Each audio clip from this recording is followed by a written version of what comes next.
आणि मुघलांमध्ये एक दहशत असायची की मराठे आले भागो भागो भागो. तर मराठी म्हणजे काय?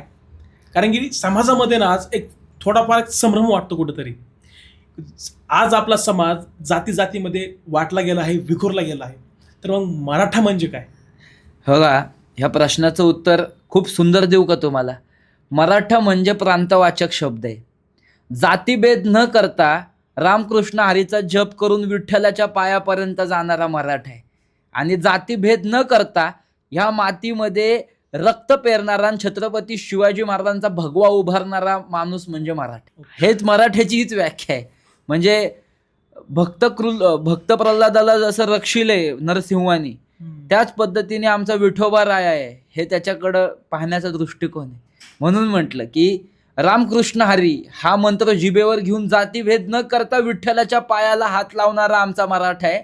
आणि छत्रपती शिवाजी महाराजांनी उभ्या केलेल्या क्रांतीसाठी, देशरक्षणासाठी, देशातील धर्माच्या रक्षणासाठी जातीभेद न करता या मातीत रक्त सांडणारा मराठा आहे. 18 पगड जातीची लोक एकत्र येणं आणि महाराष्ट्र मातीचा संसार पुढे नेणं म्हणजे मराठा आहे. आणि जय महाराष्ट्र म्हणजे मराठा.